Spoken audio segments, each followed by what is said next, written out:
The silver tray slipped slightly in my hands as I stepped into the dining room, the clink of glassware louder than the laughter that followed me, and for a second I wondered if anyone in that room even remembered I was their daughter and not just the help. My name is Emily Carter, I'm 27 years old, and 3 weeks ago my parents introduced me to their guests as still figuring things out, while handing me a tray of drinks like it was my place, like it had always been my place. If you've ever felt invisible in your own family, you'll understand exactly what I mean. That night started like all the others, with my mother adjusting the centerpiece and my father checking his watch like he was hosting something important, because to them appearances were everything and tonight mattered.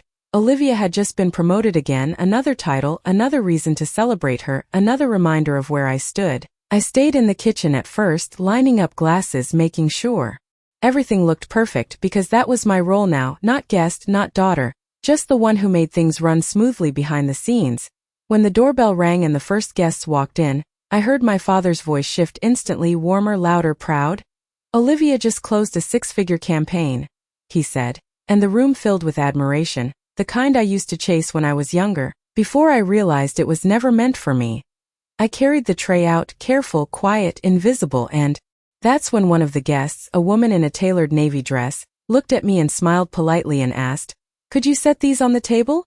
And I nodded, because correcting her would have required someone else to step in and say, "She's our daughter," but no one did.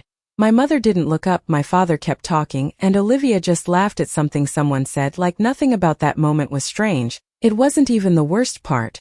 The worst part was how normal it felt, how practiced I had become at swallowing it, at stepping back, at shrinking just enough to fit into the version of me they had decided on years ago. I wasn't always like this, I wasn't always the one holding the tray, but somewhere along the way, after the job rejections, after the quiet months of trying and failing and trying again, they started using words like unmotivated and lost. And then one day my father said it out loud at dinner, "You're basically jobless, Emily," and my mother added, "At least you can help around the house." And just like that, the line moved and I crossed it without even realizing. I became useful in the only way they thought I could be. The thing is, what they saw wasn't the full picture, not even close, because while they were introducing Olivia as their success story, I had already started building something they couldn't see, something that didn't need their approval to exist. I didn't tell them about the late nights, the clients, the small wins that slowly added up, because every time I tried to share even a piece of it, it got dismissed, minimized, or compared to Olivia, so I stopped explaining. I let them believe the version of me that made them comfortable. That night, as I moved between the kitchen and the dining room, refilling glasses, clearing plates, listening to conversations that never included me, something shifted, not loudly, not dramatically, just a quiet realization settling in, the kind that doesn't ask for permission, the kind that changes what comes next. Because 18 days later, my name would appear on something none of them were expecting, something that didn't fit the story they had written for me. And when that moment came, everything about that night would finally make sense, but standing there with that tray in my hands, I didn't know how much was about to change. I just knew I couldn't stay invisible forever. And what they didn't know was that I had already stopped trying to be seen by them at all. That night did not end with applause or recognition. It ended the way it always did, with me standing alone in the kitchen rinsing wine glasses while the voices from the dining room blurred into a distant hum. And I remember staring at the reflection of my hands in the stainless steel sink, thinking how strange it was that they had become so used to working quietly in the background. The guests left one by one, coats gathered, polite goodbyes exchanged, and every single one of them thanked my parents for the evening. Some of them even thanked Olivia for her success, but no one thanked me, not for the food, not for the setup, not for anything, and I told myself it did not matter, because I had already stopped expecting it. My mother walked into the kitchen last, her heels clicking against the tile, and without looking at me she said, "Make sure everything is cleaned before you go to bed." Like it was an instruction she had given 100 times before, like I was an extension of the house itself, something that maintained order but did not belong to it. I nodded, because that was easier than arguing, easier than asking why my role had become so small.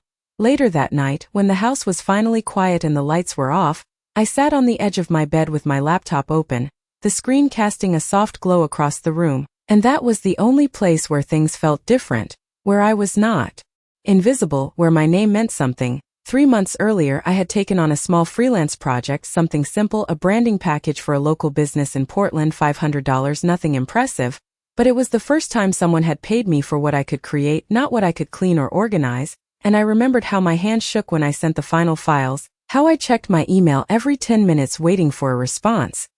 When it came, it was just 2 sentences. "This is exactly what we needed. Thank you." But it stayed with me longer than any compliment I had ever received at home.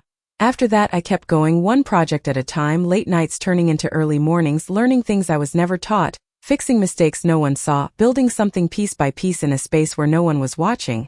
I did not tell my parents, not because I wanted to hide it, but because I knew how it would sound to them, like a hobby, like something temporary, like another thing that proved I was still not where Olivia was. So I let them keep their version of me, the one that made sense to them, the one that stayed quiet and did what was asked. A week after that dinner, my father stopped me in the hallway, his tone casual, almost dismissive, and said, "You should really start thinking about something stable, Emily. This phase cannot last forever." And I remember standing there, holding a stack of folded laundry, realizing he had no idea how much had already changed.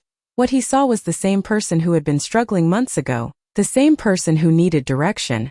But what he did not see were the emails, the revisions, the small payments that were slowly adding up, the clients who were starting to come back asking for more. That was the thing about being invisible. People stopped checking, they stopped looking closely, they assumed nothing was happening. And in that silence you could build something they would never expect. A few nights later I got another message, this time from someone I had never worked with before, a company I had only heard about in passing, asking if I was available for a larger project, something more complex, something that required strategy, not just design. And I stared at the screen longer than I should have, reading the message over and over again, trying to understand why they had chosen me, how they had even found me.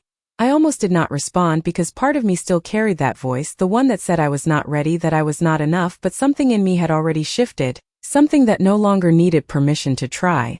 I replied carefully, professionally, like someone who belonged in that conversation, even if I was still learning how to believe it. And as I hit send, sitting there in the quiet of my room while the rest of the house slept, I had no idea that this message was the beginning of something far bigger than any of the small steps that had come before it, something that would force everyone in that house to finally see me differently. But at that moment, all I knew was that for the first time in a long time I was not waiting for someone else to decide my value, and I did not realize then just how much that decision was about to change everything. The reply came at 2:17 in the morning, and I remember the exact time because I had not been able to sleep, my laptop still open on my chest as I stared at the ceiling, replaying every line I had written in that message, every word I had second-guessed before pressing send. The subject line was simple, nothing dramatic, just project inquiry follow-up. But when I opened it, my breath caught in a way I could not explain because the tone was different, more direct, more serious, like they were not testing me anymore, they were considering me. They asked for a call, a real one, scheduled for the next day at 11 a.m., and for a moment I just sat there, staring at the screen, letting it sink in, because this was not a $500 project, this was something else entirely. The next morning I sat up at the small desk in my room, the same place where I had been working quietly for months, except this time everything felt sharper, louder, like the air itself was paying attention. I checked my notes 3 times, reviewed their company background, outlined ideas I was not even sure I was ready to present, and when the call started I forced my voice to stay steady even though my hands were not. They did not ask me if I was experienced enough, they did not question my background the way I had expected, instead they asked how I would approach the problem, what I would build, how I would structure the system they needed, and as I spoke something shifted again, because I realized I knew the answers, not perfectly, not completely, but enough to hold the conversation, enough to move it forward. The call lasted 43 minutes, and when it ended, they said they would follow up soon, which was the same thing clients always said. The same phrase that usually meant nothing. But this time it felt different, heavier, like a door had opened just slightly. Downstairs I could hear my mother moving around the kitchen, cabinets opening and closing, the familiar rhythm of a house that expected me to step in at any moment. And for a second I hesitated, caught between 2 versions of myself, the one upstairs building something quietly and the one downstairs expected to keep everything running. I closed my laptop and walked down anyway because habits do not disappear overnight. My father was already at the table reading the newspaper, and without looking up he said, "There you are, we need help setting up for dinner tonight." Like nothing had changed, like I had not just spent the last hour discussing a project that could redefine everything for me. I nodded again, the same automatic response, but this time it felt different, like I was playing a role I no longer fully believed in. That evening, as I moved through the house setting plates, And arranging chairs, Olivia walked in, talking on her phone about a new client, her voice confident, effortless, the kind of confidence that came from always being seen, always being validated. And I wondered for a moment what it would feel like to exist in that space without having to prove anything first. Later, when dinner started and conversations filled the room again, I stayed on the edges like I always did, listening without being included, present without being acknowledged. At one point my father laughed and said, "At least Olivia knows how to build a real career." And a few people nodded, and I felt the words land the way they always did, familiar, expected, almost dull in their repetition. But this time something inside me did not react the same way. It did not shrink, it did not retreat, it just observed quietly like it was already moving past it. That night, long after everyone had gone to bed, I checked my email again, not expecting anything, just out of habit. And there it was, a new message, same sender, different tone, more formal, more precise, and as I opened it, my eyes caught one line before anything else, a number that did not make sense at first, a number that felt too large to belong to me, and I sat there frozen, reading it again and again because I needed to be sure I was not misunderstanding it, that this was real, that this was happening. And in that quiet moment, with the rest of the house asleep and unaware, everything I had been building in silence finally started to take shape into something undeniable. Something that could no longer be ignored. But what I did not realize then was not just how big that number was, but how much it was about to change the balance of everything I had known. I did not sleep that night, not because I was anxious, but because my mind could not stop replaying that number, $240,000, written in a clean formal sentence as if it were something ordinary, as if it were not the kind of number that could redraw the shape of someone's life overnight. I read the email at least 12 times, slowly, carefully, making sure I understood every word, every condition, every expectation, and the more I read, the clearer it became. This was not a test, this was not a small project, this was a contract, structured, detailed, real. They wanted a full strategy build, branding, systems, long-term consulting, not just a one-time delivery, and they had chosen me not by accident, not by referral, but because of the work I had quietly put out into the world when no one was watching. I remember closing my laptop at around 3 in the morning and just sitting there in the dark, letting the weight of it settle, because for the first time in a long time I was not imagining a different future, I was looking at it. The next morning, everything in the house felt exactly the same kitchen, the same routine, the same expectations waiting for me before I even said a word. My mother handed me a list without looking up, groceries, cleaning, things that needed to be done before the weekend, and I took it automatically the way I always did, but this time, the paper felt different in my hands, lighter, almost irrelevant. My father was on a call in the living room talking about numbers, contracts, deals, the kind of conversations that used to feel far away from me, inaccessible. And for a moment I stood there listening, realizing how familiar those words had become, just from the work I had been doing on my own. Later that afternoon, Olivia stopped by, her energy filling the house the moment she walked in, talking about another promotion, another client, another reason for everyone to look at her with admiration. And as I stood in the hallway holding a basket of laundry, I caught a glimpse of how easy it was for her. Not because she had not worked for it, but because she had always been allowed to exist in that space, to be seen, to be supported. I wondered briefly what would happen if I said something, if I mentioned the email, the contract, the number, but the thought passed quickly because I knew how it would sound to them, like exaggeration, like misunderstanding, like something that would need to be questioned before it could be believed. So I said nothing. That evening, I went back to my room and opened my laptop again, this time not as someone hoping for an opportunity, but as someone preparing to respond to one, and I started outlining everything: timelines, deliverables, questions I needed to clarify, terms I needed to negotiate, things I had never done at this level before but somehow understood how to approach. Hours passed without me noticing, the quiet of the house wrapping around me as I worked, and for the first time, I did not feel like I was catching up.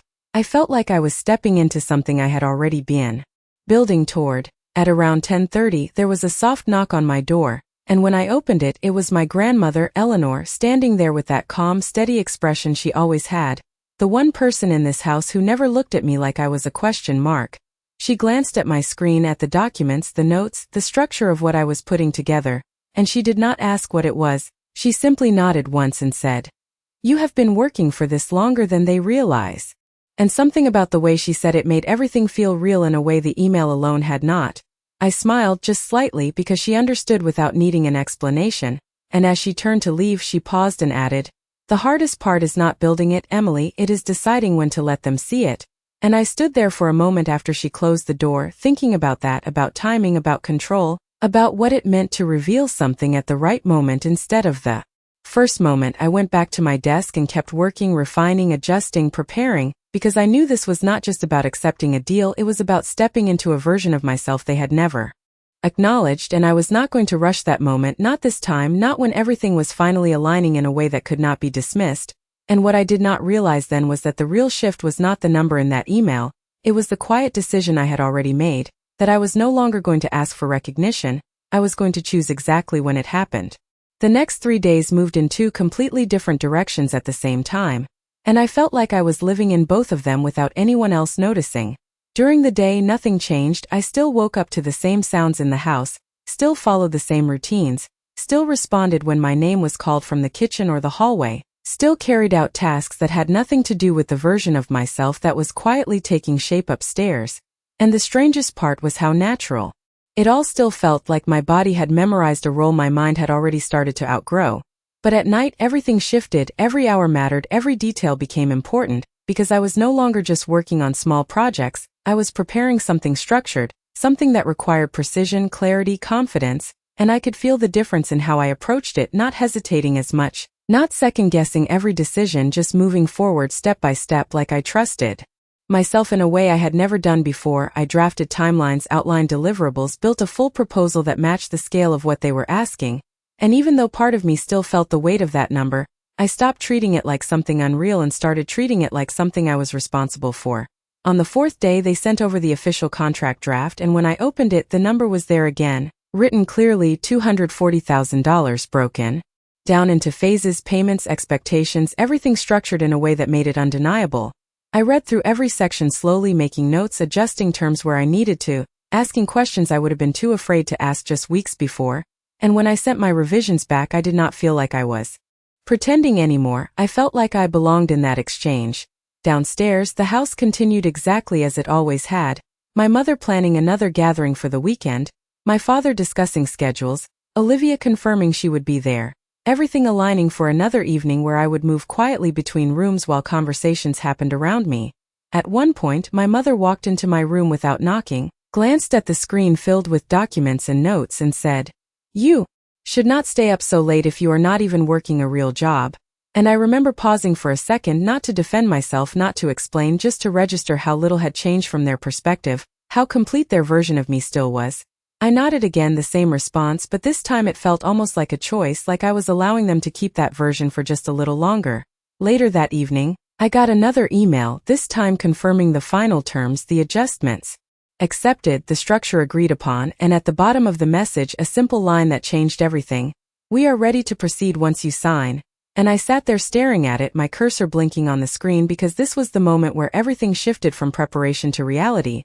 I did not sign it immediately, not because I was unsure, but because I understood something my grandmother had said: timing mattered, not just for me but for what came next. I closed the laptop slowly and leaned back in my chair, listening to the distant sound of voices downstairs, my family already discussing the weekend dinner, already preparing for another evening where I would be expected to take my place without question. And for the first time, I saw it clearly, not as something I had to endure, but as a stage, a moment, an opportunity that was about to be completely redefined. I opened the laptop again, looked at the contract one more time, every number, every detail, every line, confirming what I had built in silence, and then I saved it, not signed yet, not revealed yet, just held, because I knew exactly when I wanted that moment to happen, exactly where, exactly how. And as I shut the screen and stood up, I realized something that felt both quiet and powerful at the same time. I was no longer waiting for a chance to prove myself, I was choosing the moment when everything would be seen.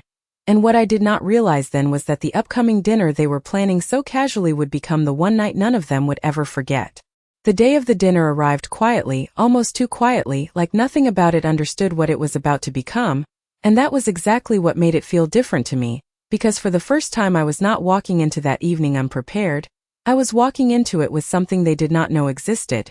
The house started moving early, my mother already organizing everything by 10 in the morning, checking details, adjusting settings, making sure everything looked exactly the way she wanted it to, and I followed along at first, helping where I was expected, setting the table, arranging the glasses, placing everything in its usual order.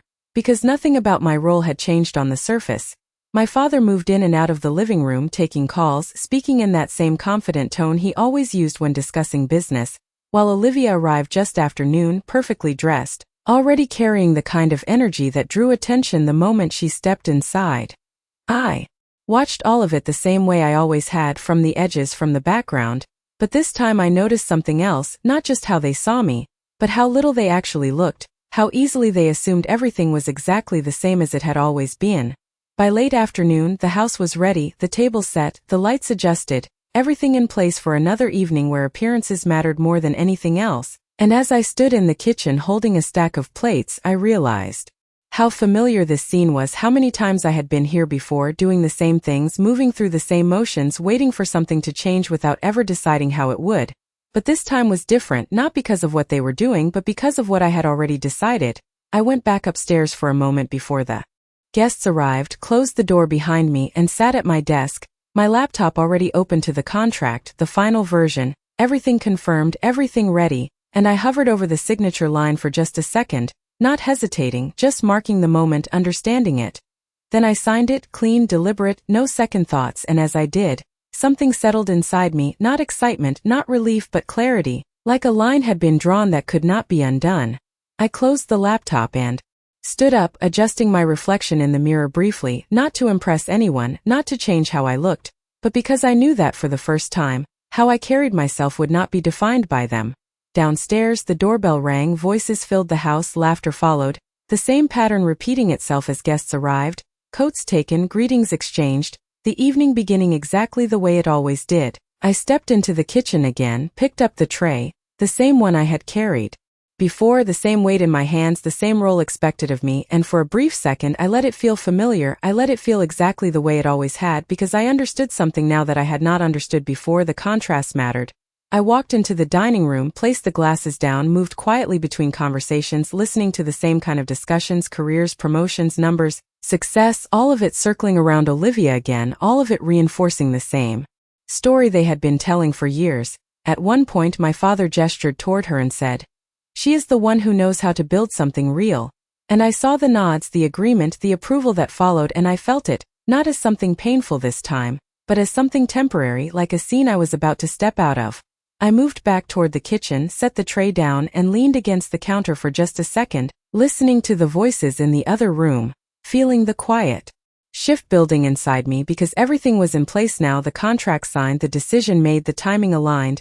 I looked at my phone briefly, the confirmation email still there, the number still real, the proof already existing whether they saw it or not, and I took a slow breath, not to calm myself but to anchor the moment, because I knew what came next would not be accidental, it would be chosen. I picked up the tray again, stepped back into the dining room, and for the first time I did not feel like I was entering as someone who did not belong. I felt like I was stepping into the exact moment I had been preparing for, and what they did not know was that this time, I was not just part of the background, I was about to change the entire scene. I set the tray down more slowly this time, not because it was heavy, but because I was paying attention to every movement, every glance, every word that filled the room, and for the first time I was not reacting to any of it, I was observing it like it was already behind me. The conversation had shifted toward Olivia again, as it always did, someone asking about her latest promotion, someone else mentioning how impressive her career trajectory was, and my father leaned back in his chair with that familiar expression of pride, saying, "She has always known how to position herself, she understands value." And I noticed the way people nodded, the way their eyes stayed on her, the way the room seemed to revolve around that single narrative. I stood there for a moment longer than I normally would have, just long enough for it to feel slightly different, slightly off, and then one of the guests turned toward me and said, "Could you bring more water?" And I met her eyes directly this time. Before nodding, not out of habit, but because I was choosing the timing of everything now, I walked back into the kitchen, filled the glasses carefully, listening to the laughter echo behind me, and I realized how clear everything had become, how simple it all looked when you stepped outside of it, when you were no longer trying to fit into it. I picked up the tray again, returned to the table, and as I placed the glasses down, my father barely glanced at me before continuing his sentence. "Emily is still figuring things out," he said casually, like it was an accepted fact, like it did not need explanation, "and A few people smiled politely, the same way they always did when something uncomfortable was presented as normal. But this time, instead of stepping back, instead of disappearing into the background, I stayed where I was. It was a small thing, almost invisible, but it changed the rhythm of the moment because for the first time I was not moving when I was expected to. My mother noticed first, her eyes flicking toward me briefly, a silent signal that I was out of place, but I did not respond to it. I just stood there, calm, steady, letting the silence stretch just enough to be felt. My father paused mid-sentence, finally looking at me directly, not with curiosity, but with mild irritation, like I had interrupted something without realizing it, and he said, "Is something wrong?" And for a second, the entire table seemed to hold still, waiting for me to step back into the role they understood. I could feel the weight of that expectation, the familiar pull to apologize, to explain, to make myself smaller so everything could return to normal, but instead I did something different, something I had never done before in that room. I pulled out the empty chair at the end of the table and sat down. It was quiet, not dramatic, not loud, just a simple movement, but it shifted everything in a way that words could not. The sound of the chair against the floor was the only thing anyone heard for a moment, and I saw the confusion register on a few faces, the subtle tension that followed because this was not part of the pattern they recognized. My mother's voice came first, controlled, careful. "Emily, we are still serving," she said, like she was correcting a small mistake, but I looked at her and shook my head slightly, not confrontational, just certain. "It is okay," I said calmly, and my voice did not waver the way it used to. It did not rush or soften to avoid discomfort, it just stayed steady. My father leaned forward slightly, his expression tightening, trying to understand what had changed, and I could see it in his eyes, the first moment of uncertainty, the first crack in the version of me he had always relied on. Olivia glanced between us, her smile fading just a little, not because she understood what was happening, but because she could feel that something was different, something was not following the usual script. I rested my hands on the table, feeling the surface beneath my fingers, grounding myself in the moment because this was it. This was the shift I had been preparing for, not loud, not explosive, just undeniable. I looked around the table, meeting their eyes one by one, not challenging, not asking, just present in a way I had never allowed myself to be before, and in that silence I realized something that made everything else fall into place. They did not know how to respond, not because I had said something extraordinary, but because I had stopped being predictable. And as that realization settled, I understood that the next thing I said would not just interrupt the conversation, it would redefine it completely, and what they did not know was that I was no longer stepping into their story. I was about to introduce them to mine. No one spoke right away, and that silence was louder than anything I could have said, because it did not belong to them, it belonged to me, and they did not know what to do with it. My father was the first to recover, his voice measured, controlled, the same tone he used when something did not go according to plan. "Emily, this is not the time," he said, like he was closing a conversation before it even started, like he expected me to fall back into place the moment he defined the boundary. But I did not move. I held his gaze steady, not confrontational, just present, and for the first time, I noticed something in his expression I had never seen before, not anger, not disappointment, but uncertainty, small, almost invisible, but there. "Actually," I said quietly, and even I noticed how calm my voice sounded, how different it felt coming out. "This is exactly the time." And I let the words settle, not rushing to fill the space, not softening them to make anyone comfortable. My mother shifted slightly in her seat, her fingers tightening around her glass, while Olivia leaned back just a little, watching, trying to understand where this was going without interrupting it. I reached into my pocket and pulled out my phone, placing it gently on the table in front of me, not dramatically, just deliberately, like it belonged there, like I belonged there. "I know you think I have been figuring things out," I continued, and I kept my tone even, not defensive, not emotional, just clear. "But I have not been doing nothing," and I tapped the screen once, pulling up the email, the contract, the number that had already changed everything whether they believed it or not. I turned the phone slightly so it faced my father first, not because I needed his approval, but because I understood the structure of this room, the way attention moved, the way authority was recognized. He glanced down at it briefly, more out of reflex than interest, and then his eyes stopped, not moving immediately, just staying there a second longer than expected. "What is this?" he asked, and his voice had shifted, just slightly, like he was no longer certain what he was looking at. "It is a contract," I said, simply, "for a project I have been working on."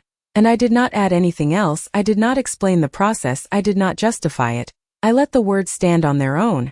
My mother leaned forward now, trying to see the screen, her expression tightening as she read, while one of the guests at the table leaned in as well, curiosity replacing politeness. $240,000? Someone said quietly, almost to themselves, but loud enough for everyone to hear. And that was the moment. The room shifted, not loudly, not dramatically, but completely. My father picked up the phone this time, reading more carefully, scrolling slightly, his brows drawing together, not in disbelief but in calculation, trying to understand what he had missed, how something like this existed without his awareness. Olivia's expression changed next, her confidence pausing, not disappearing but adjusting, recalibrating, like she was reassessing the balance of something she had always assumed was fixed. I sat there, watching all of it without rushing to speak again, because I understood something now that I had not understood before. Silence could hold more power than explanation. Finally, my father looked up at me, and the question he asked was not the one I had expected. It was not dismissive, it was not corrective, it was something else entirely. When did this happen? And I felt a small, almost unnoticeable shift inside me, because that question meant everything had already changed. It did not just happen, I replied calmly. It has been happening for a while. And I let that settle too, because the truth was not in the number. It was in the time they had not seen, the work they had not noticed, the version of me they had never looked closely enough to recognize.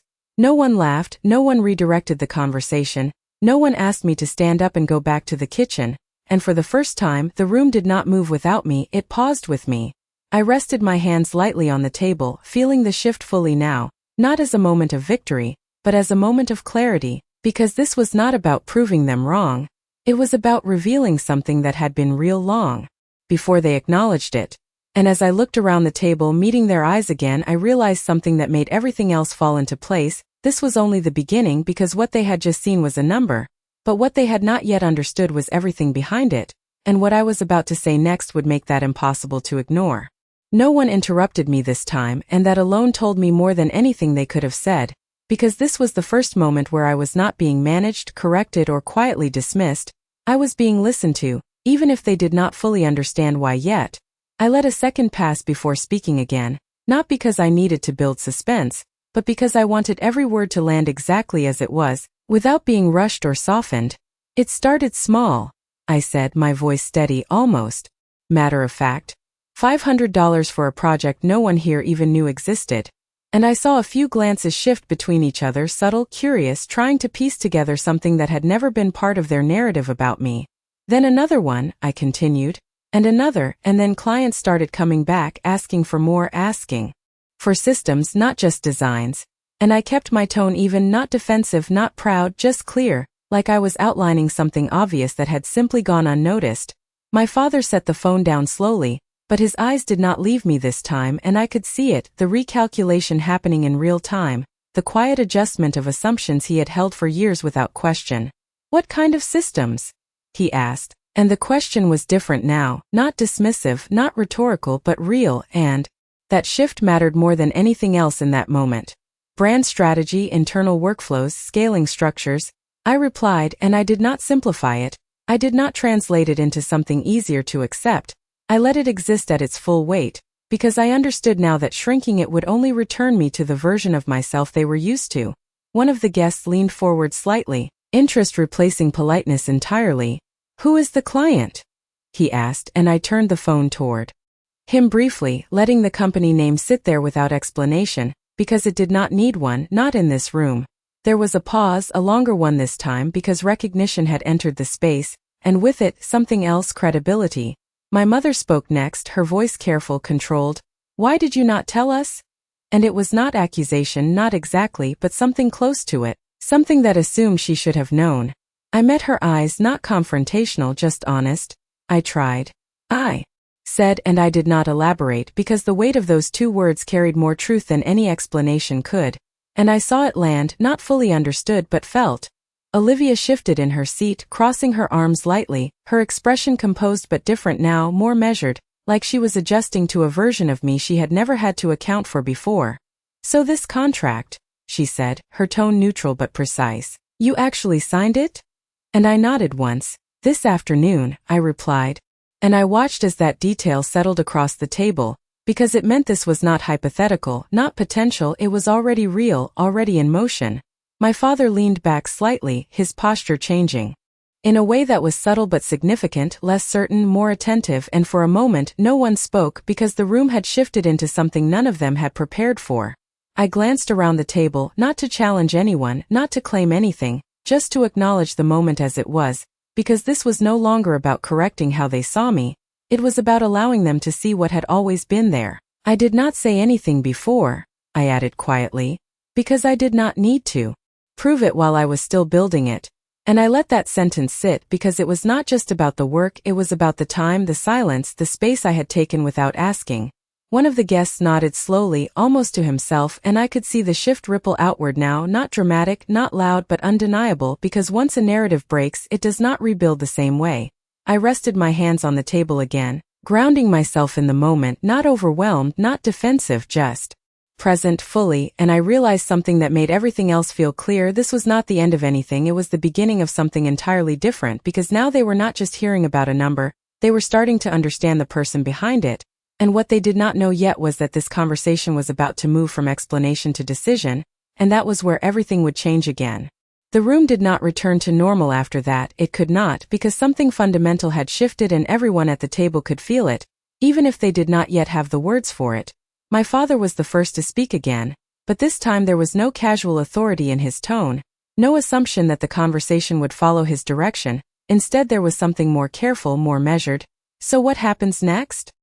he asked, and that question alone would have been unthinkable just an hour earlier, because it meant he was no longer defining my path, he was asking about it. I met his gaze calmly, not rushing to answer, because for the first time I understood that I did not need to fill the silence immediately. I could let it exist, let them sit in it, let them adjust to the fact that the conversation no longer belonged to them. "I start next week," I said finally, my voice steady, grounded. "Full strategy rollout, phased delivery, long-term contract." And I saw the words land not as something abstract, but as something real, structured, already in motion. My mother glanced at my father, then back at me, her expression shifting between confusion and something else, something closer to realization. Like she was trying to reconcile the version of me she had held onto with the one sitting in front of her now. "That is a lot of responsibility," she said, and her tone was softer than before, not dismissive, not corrective, just uncertain, and I nodded slightly. "It is," I replied, and I did not add anything else because I did not need to defend my ability to handle it. That was already proven by the contract itself. One of the guests spoke up next. His voice thoughtful, analytical. "This kind of project does not just go to anyone," he said, looking at me with a level of attention that had not been there before. "They must have seen something very specific," and I held that for a moment before answering. "They did," I said simply, and again, I let the statement stand on its own, without explanation, without embellishment. Olivia shifted again, this time leaning forward slightly, her expression composed but more focused now. "And you built all of this on your own?" she asked. And there was something different in her tone, not disbelief, but something closer to reassessment, like she was recalculating where I fit into a system she had always understood clearly. "Yes," I said, and I met her eyes directly, not competing, not challenging, just stating a fact that no longer needed validation. My father exhaled slowly, leaning back in his chair, his hand resting lightly on the table as he processed everything in front of him. And for a moment no one spoke again because the weight of the shift had fully settled now, not just in the number, not just in the contract, but in what it represented, the time they had not seen, the work they had not acknowledged, the version of me they had never considered. I looked around the table once more, taking in the expressions, the silence, the recalibration happening in real time, and I realized something that felt both simple and significant. I was no longer explaining myself, I was defining what came next. "I will also be moving out," I said, and I kept my tone as calm as before, not dramatic, not reactive, just clear, like it was the most natural next step in the world, and the words landed differently than anything else I had said that night. My mother's head turned quickly, her expression tightening. "Moving out," she repeated, and there was something in her voice now that had not been there before, not authority, not control, but uncertainty, like she had not considered that possibility at all. My father straightened slightly, his attention sharpening again. "When?" he asked, and I noticed the shift in the question, not why, not should you, but when, and that difference mattered. Within the next 2 weeks, I replied, and I felt the clarity of it settle inside me, not rushed, not impulsive, just decided. Olivia's eyes flickered briefly, her expression unreadable for a moment, like she was processing more than just the logistics, like she was recognizing something about the shift that extended beyond the room itself. I rested my hands lightly on the table again, grounding myself in the moment, not overwhelmed, not defensive, just present in a way I had never been allowed to be before. No one immediately objected, no one dismissed it, no. One told me I was making a mistake, and that silence said more than anything else could have because it meant the balance had already changed. I took a slow breath, not to steady myself but to mark the moment, because this was no longer about what they thought of me, it was about what I had already chosen for myself, and as I looked at them one last time I realized something that made everything else fall into place. This was not just a conversation, it was a transition, and what they did not know yet was that the version of me they were seeing now was not temporary. It was the one that had been there all along, waiting for the right moment to step forward. No one reached for their glass after I said it, and that was the first time I realized how much had actually shifted, because in every other dinner, in every other moment where I had spoken out of place, someone would have redirected the conversation, softened it, dismissed it, but now the silence stayed exactly where it was and no one moved to fix it. My mother was the first to try, her voice quieter now, almost careful.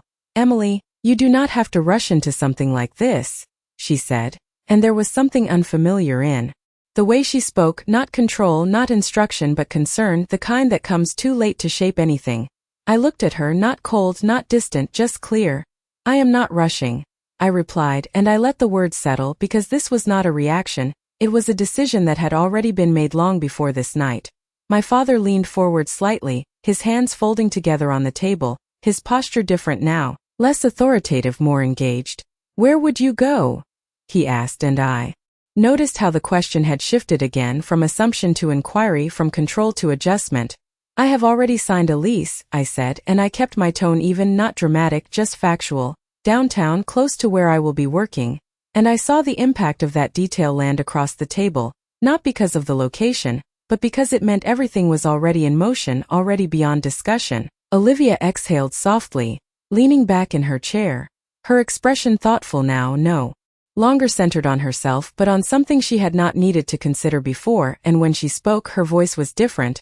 "You really planned all of this?" she said, not as a question but as a realization, and I nodded once because there was nothing else to add. One of the guests glanced between my parents, then back at me, his tone almost impressed. "That is not something people just put together overnight," he said, and I felt the shift again, not just in my family but in the room as a whole, because the narrative was no longer controlled by familiarity, it was being shaped by what was undeniable. My mother looked down at the table for a moment, her fingers tracing the edge of her glass, and when she looked back up there was something in her expression I had never seen directed at me before. Not pride exactly but recognition, delayed, incomplete but real. "You should have told us," she said quietly, and this time there was no accusation behind it, just the weight of something missed.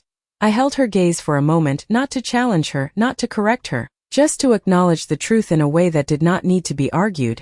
"I did not think you were listening," I said, and the sentence landed differently than anything else I had said that night, because it was not about the present, it was about everything that had come before it. My father shifted slightly in his seat, his expression tightening just enough to show that he understood what that meant, even if he did not respond to it directly, and for a moment no one spoke again because there was nothing left to redirect, nothing left to smooth over. I rested my hands lightly on the table, feeling the stillness fully now, not uncomfortable, not tense, just settled, like everything had found its place. "I am not leaving because of tonight," I added after a moment, my voice steady. "I am leaving because I am ready." And I let that distinction stand because it mattered, because this was not about reaction, it was about movement. Olivia glanced at me again, her expression softer now, more open, like she was seeing me without comparison for the first time. And she gave a small nod, not dramatic, not performative, just real. The conversation did not pick up the way it normally would have, it did not return to its usual rhythm, because it could not, too much had changed, too much had been revealed. I stood up slowly, not abruptly, not to leave, but because I understood that my place in this room had already shifted, and I did not need to stay seated to hold it. I picked up my phone from the table, the same one that had carried the proof they could no longer ignore, And for a moment I looked at each of them again, not searching for approval, not waiting for validation, just seeing them clearly, the way I had not allowed myself to before. And as I turned toward the kitchen, not to serve, not to disappear, but simply to move, I realized something that made everything else feel final in a quiet, undeniable way. I was no longer part of the role they had assigned to me, and no one in that room had the power to put me back into it. And what I did not realize then was that the next time I walked into this house, it would not be as someone trying to be seen, it would be as someone who already was.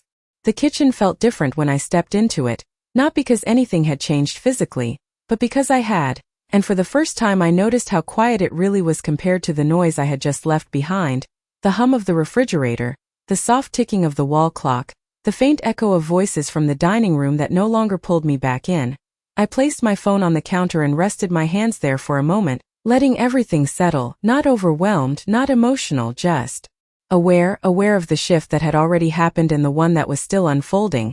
A few seconds later, I heard footsteps behind me, slower than usual, more deliberate. And when I turned slightly, it was my father standing in the doorway, not fully entering, just pausing there like he was unsure how to approach something he had never needed to approach before.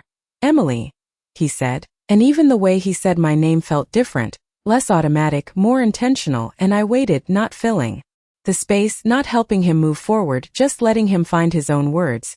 He stepped into the kitchen then, his hands in his pockets, his posture less rigid than I had ever seen it. And for a moment he did not speak again, like he was recalibrating something internally. "I did not know," he said finally, and the sentence was simple, but it carried something heavier than any explanation could have, because it was not just about the contract, it was about everything he had missed. I nodded. Once, not as agreement, not as forgiveness, just acknowledgement, because the truth was already there and it did not need to be expanded. He glanced toward the dining room briefly, then back at me, and for the first time I saw something that looked almost like hesitation, like he was aware that whatever he said next would not carry the same weight it used to. "You should have said something sooner," he added, but his tone lacked the certainty it would have had before, like he already understood the answer he was not ready to say out loud. "I tried," I repeated quietly, and this time I held his gaze just long enough for the meaning to settle fully, not as accusation but as fact. He exhaled slowly, his shoulders lowering just slightly, and for a moment neither of us spoke because there was nothing left to correct, nothing left to redefine, just the space between what had been and what was now. A few seconds later my mother appeared in the doorway as well, her expression softer, more uncertain, and she looked between us before stepping inside. "We were just surprised," she said, and I could hear the effort in her voice, the attempt to bridge something that had never really been built in the first place. I nodded again because I understood that, but understanding it did not change anything. "It makes sense," I said calmly, and I meant it, not as reassurance but as clarity, because of course they were surprised. They had never been looking for this version of me.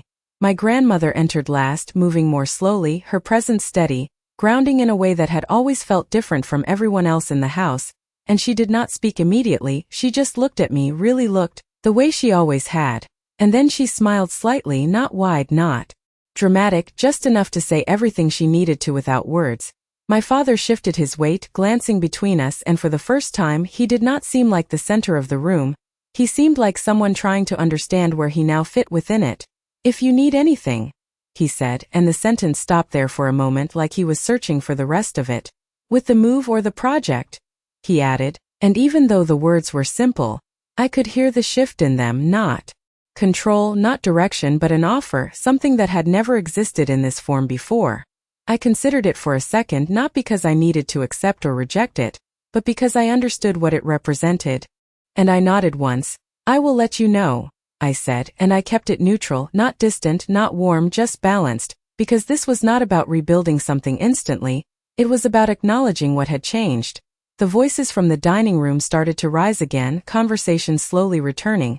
But they sounded different now, less certain, less fixed, like the entire structure of the evening had been quietly rewritten. I picked up my phone from the counter, feeling its weight in my hand, the same device that had carried everything into that room, and as I turned back toward the hallway, I paused for just a second, not because I was unsure, but because I was aware that this moment, this shift, this quiet recalibration between us, was something none of us had experienced before. And as I walked back toward the dining room, not as someone returning to serve, not as someone stepping back into the background, but simply as myself, I realized something that felt both simple and final at the same time. Nothing about what had just happened could be undone, not the contract, not the conversation, not the way they now saw me. And what I did not realize then was that the real change was not in how they viewed me. It was in the fact that I no longer needed them to define it at all. When I stepped back into the dining room, no one asked me to pick up the tray, no one gestured toward the kitchen, and that silence said more than any apology could have, because for the first time, my role had not been assigned the moment I entered the space.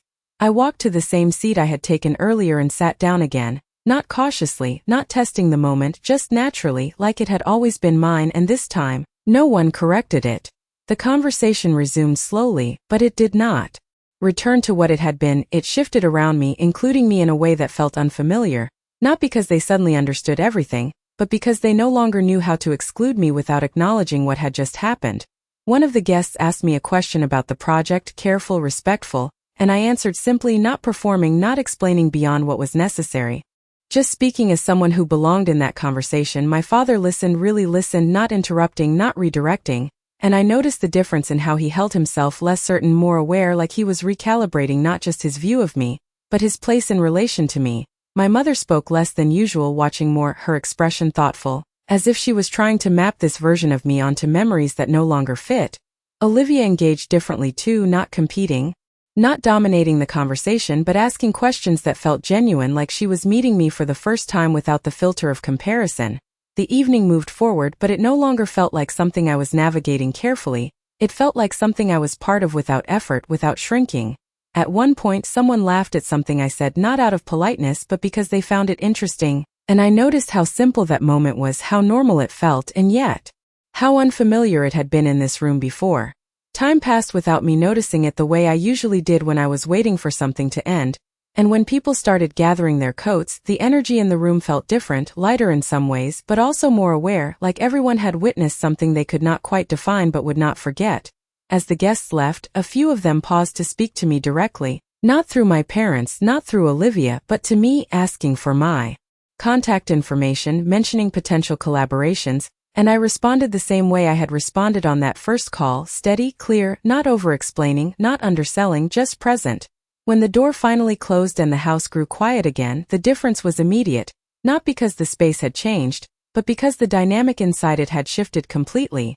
My father stood in the hallway for a moment, then looked at me and gave a small nod, not formal, not distant, just something simple that acknowledged what he could no longer ignore. My mother moved through the kitchen slowly, not assigning tasks, not calling my name, just existing in the same space without directing it. Olivia lingered for a moment before leaving, pausing near the door, and when she looked at me, there was something in her expression that had not been there before, not superiority, not comparison, but recognition, and she said quietly, "Good job."